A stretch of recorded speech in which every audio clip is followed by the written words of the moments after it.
As a parent, I don't understand how a person can harm their own children. As a dad, I don't understand how a man can stand by and let someone hurt his child.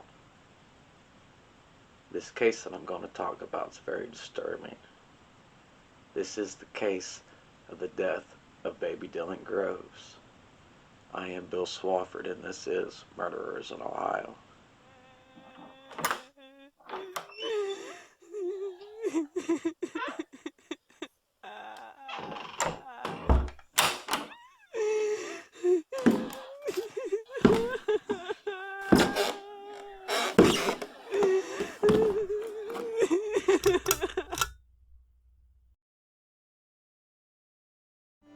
So we got a killer on a run in Ohio.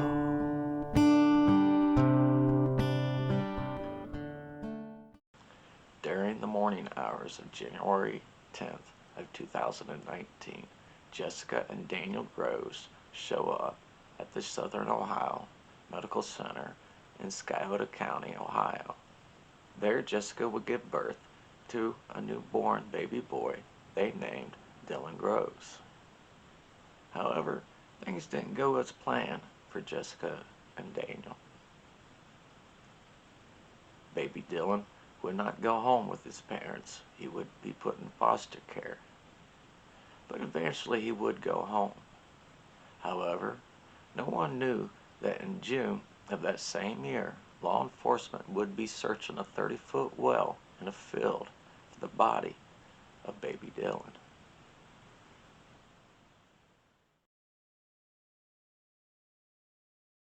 Jessica and Daniel lived in a house trailer outside of a small community called Otway, Ohio.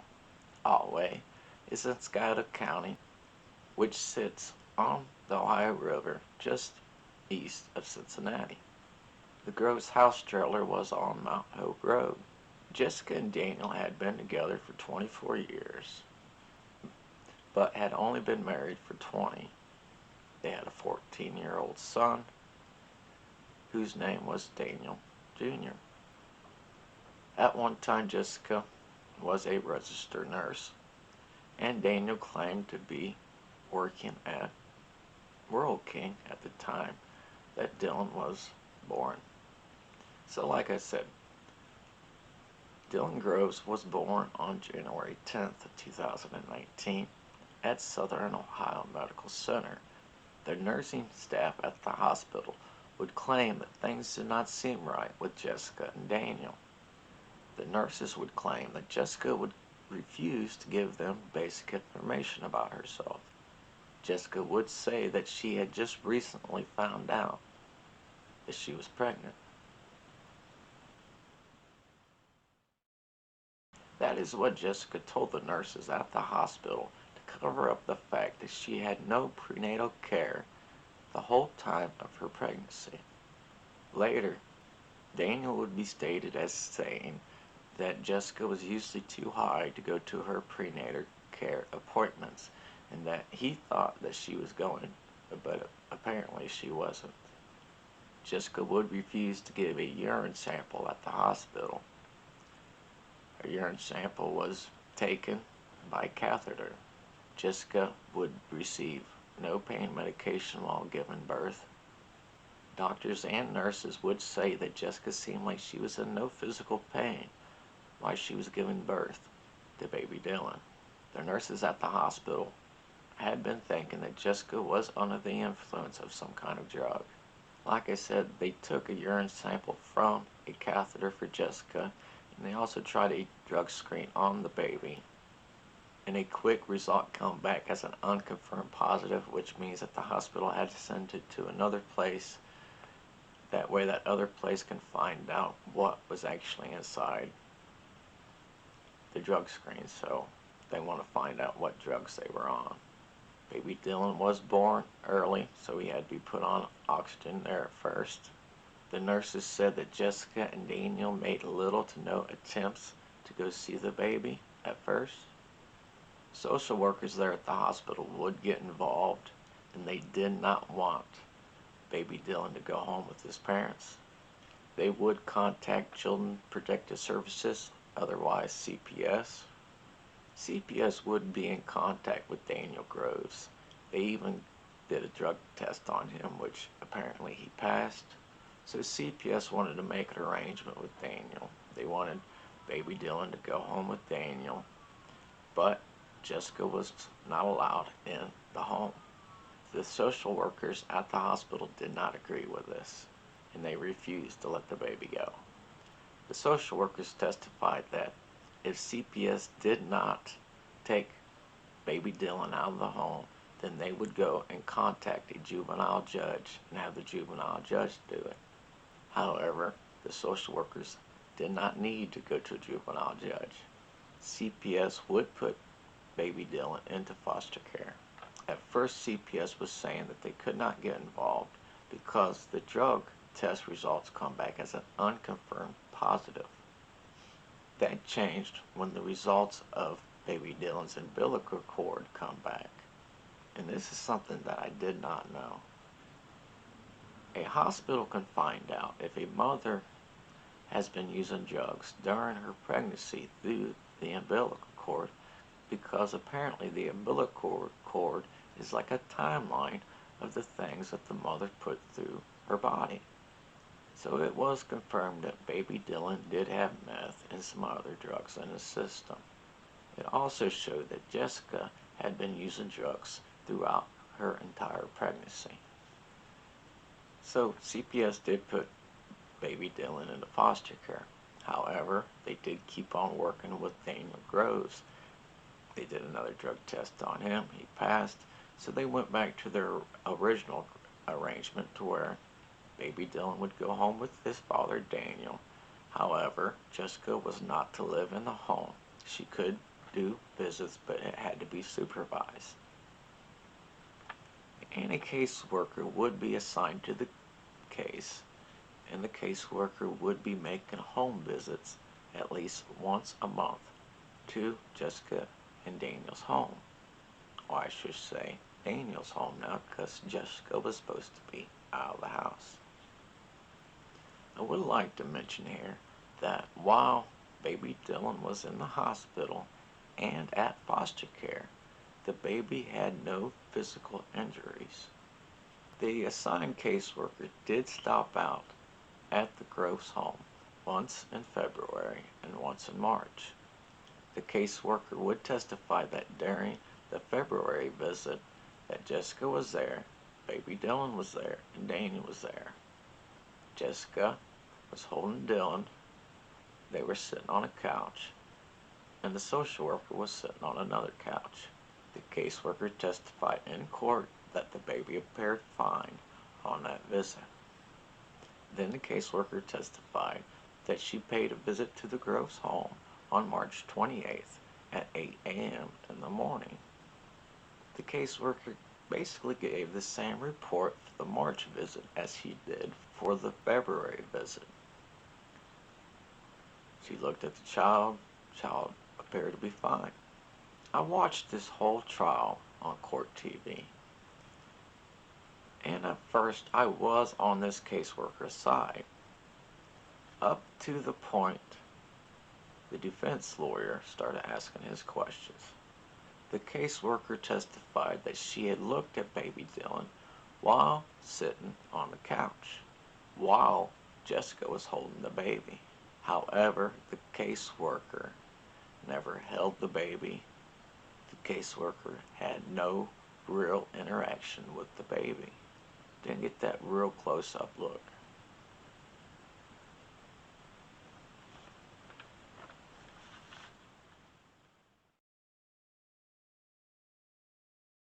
There is a reason why I'm pointing out the fact the caseworker did not hold baby Dylan or have any interaction with the baby.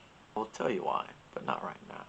After the home visit on March 28th, CPS started having problems contacting Daniel Groves. In the month of April, CPS was unsuccessful with doing a home visit. However, through the school system, CPS did remove 14-year-old Daniel Jr. out of the home. And when CPS did that, Daniel did text CPS wondering why they took Daniel Jr. out of the home. However, CPS still did not get that face-to-face contact with Daniel Groves Sr. The caseworker did try to do a home visit in May. The caseworker was even out there with a couple of sheriff deputies. However, no contact was made with Daniel Groves. The caseworker would usually get a text from Daniel saying that he was out of town visiting family or something. Eventually, CPS would give up on trying to contact Daniel Groves, and they filed a missing person report for baby Dylan Groves. Jessica and Daniel Groves had broken their agreement with CPS. In the early part of the month of June of 2019, law enforcement would go out to Jessica and Daniel's house trailer on Mount Hope Road. They were there to arrest the two. The two did not give up easily. However, Jessica would eventually give up first and come out of the house trailer first. Law enforcement said that they had to send a robot into the trailer looking for Daniel Groves, and eventually Daniel gave up and came out of the trailer. Jessica and Daniel were arrested and taken to the Scioto County Sheriff's Department. However, baby Dylan Groves was not in the home. Jessica and Daniel both told law enforcement that CPS had taken the baby the same time that they took Daniel Jr. out of the house. Law enforcement knew that wasn't true. CPS was the ones who got law enforcement involved. The lead detective over the case had to figure out two things. Where was baby Dylan? And was Dylan alright? At first, Jessica and Daniel kept saying that CPS had taken the baby out of the home. Daniel was dope sick during the first part of his interview with the detective. Daniel was the first one to finally break down and say that baby Dylan was dead. But he wouldn't say how Dylan died or where Dylan was at. Before I continue on, I want to say that some of the things you're about to hear about this case are quite disturbing. So I just want to warn you about that before I continue. Some of this stuff's not easy to listen to. As I said, I watched this on court TV, so listening to some of this stuff was quite hard. The detective kept pressing on Daniel to tell them where baby Dylan was at, and on June 11th, Daniel agreed to take them where the baby was at. The detective thought that she had a big break in the case. So on June 11th of 2019, they went to a location not too far from the Groves home. The area had some trees and some fields.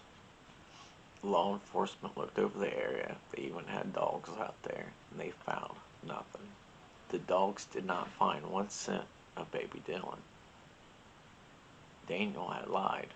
They went back to the sheriff's department.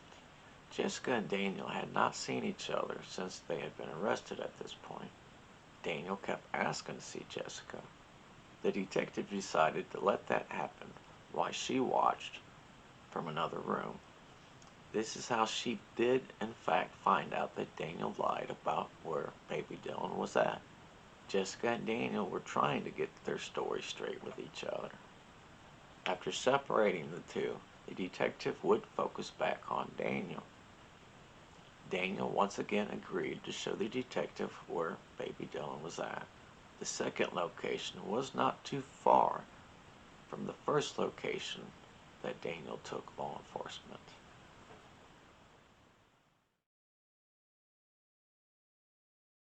The detective said that the location was almost impossible to get to with their vehicles. Daniel had led law enforcement to a field of high grass. That is when Daniel said that Dylan was down a well. He said that he thought that the well had to be at least 30 feet deep. Law enforcement would call in the fire department. The fire department could not get their vehicles to the location. The fire department did pump out as much water out of the well as they could. Then, with the hook tied to a piece of rope, they went fishing in the well. It took at least 2 hours for the fire department to finally pull something out of the well. It was 2 plastic milk crates that had been tied together with a chain wrapped around it. The chain had 3 padlocks on it. There was something inside the milk crates, wrapped with duct tape and plastic. The detective testified that she could tell what possibly was in the plastic by the smell that was coming from it. Law enforcement did not open the milk crates at the well. They carefully transported the 2 milk crates intact to the coroner's office. That is where they would find out what was inside of the plastic. The 2 milk crates were tied together with zip ties and wire pieces, then wrapped with a chain with 3 padlocks. There was 8 rocks put inside of the milk crates to help weigh it down. The coroner had to cut through 9 layers of duct tape and plastic. They found the badly decomposed body of baby Dylan Groves. The coroner would report that all the bones in baby Dylan's arms and legs were broken. They had found that Dylan Groves had a small skull fracture that had been healing, and he also had some rib fractures that had been healing, which mean that sometime before his death he had got hurt before. But there is no medical records, no hospital records of him going to a hospital for a skull fracture or rib fractures. The coroner would determine that Dylan Groves died of homicidal violence. Jessica and Daniel Groves would be charged with aggravated murder. Jessica and Daniel would go on trial at the same time. They did each have their own lawyer. Jessica's lawyer surprised me with his opening statement. He wasn't trying to say that she was not guilty. He actually said that she admitted her guilt and that she was there to admit her guilt, and that Jessica was there to prove that Daniel had nothing to do with Dylan's death. I was not impressed with Daniel's lawyer. Daniel's lawyer kept trying to prove that Daniel was not a drug addict, which in my eyes was a big waste of time, because all the evidence showed that Daniel was a drug addict. So the defense team did not have a good start to this trial. Jessica and Daniel were both facing charges of aggravated murder, kidnapping, abuse of a corpse, interference with custody, and some other felony charges. Jessica did get emotional during the trial, while Daniel just seemed to be mad. Nurses, social workers, caseworkers, and law enforcement would testify at this trial. Daniel Groves Jr., who at the time of the trial was 15 years old, did testify against his parents. Daniel Jr. did claim that his mom had in fact been living at the house, and that he did see a bruise on Dylan's head. Daniel Jr. also testified that he would give urine in a cup to his dad for drug tests. That is how his dad, Daniel Groves, passed his drug test for CPS. Jessica and Daniel would both testify at this trial. When Daniel testified, he basically said that the testimony that was given by his son, Daniel Jr., was basically a lie, and that Daniel Jr. had basically forgotten the dates of when he gave his dad the urine. Daniel also admitted about lying about having a job at Royal King. Daniel kept insisting that he knew nothing about the injuries that baby Dylan had. He claimed that Jessica had aggressively picked up the baby one day, but that could not have been what caused his injuries. Then he also said that he saw Jessica hit baby Dylan in the head 4 times. Daniel said that baby Dylan had no life-threatening injuries after those 2 incidents with Jessica. Daniel would testify that on March 28th, a few hours after the caseworker was there, that he found baby Dylan dead in the crib a few hours after the caseworker was there. So what if the caseworker would have picked up the baby, did a closer look, had some interaction with the baby? Maybe then she could have noticed that something maybe wasn't right with the baby and got involved more. The caseworker was new at her job. She had not even finished all the training courses that caseworkers are required to do. I believe that she had been a caseworker maybe a year at this time. Daniel said that Jessica and him both had gotten scared. The body of the baby actually stayed in the house for 2 days. After 2 days, they wrapped the baby up with plastic and duct tape, put it in the milk crates.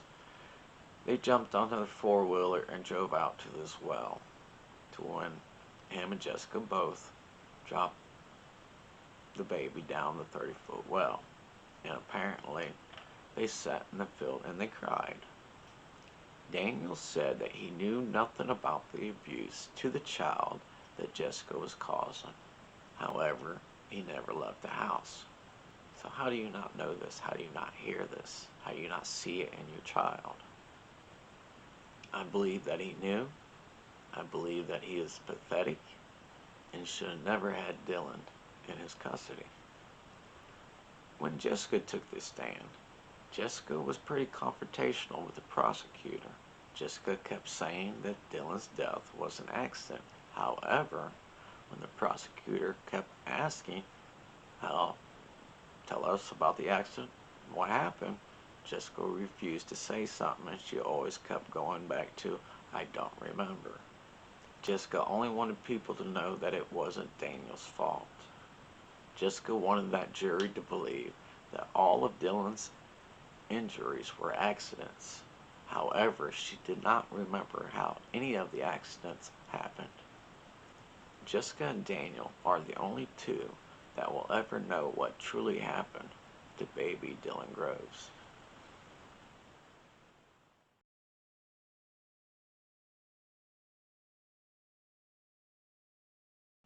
The only thing that Jessica and Daniel actually admitted was the fact that they actually lied to everybody. However, they did not admit to the fact that they were still lying to everyone. Jessica and Daniel Groves both were found guilty in their parts of the death of Dylan Groves. Jessica would be found guilty of aggravated murder and would be sentenced to life in prison without the chance of parole. Daniel Groves would be sentenced to 15 years to life in prison for his part in the cover-up in the death of his own child. In the beginning of this episode, I said that I don't understand how a parent can harm their own child. I don't understand how a man can stand by and let someone hurt his own child. And I still don't understand it. A person's child is a piece of them. You're supposed to want the best for that child. I don't see how you could put your own child through that much hell. I never will understand that. I am Bill Swafford, and this has been Murderers in Ohio. Thanks for watching. Please hit the subscribe button. See you later. We got the devil on the run and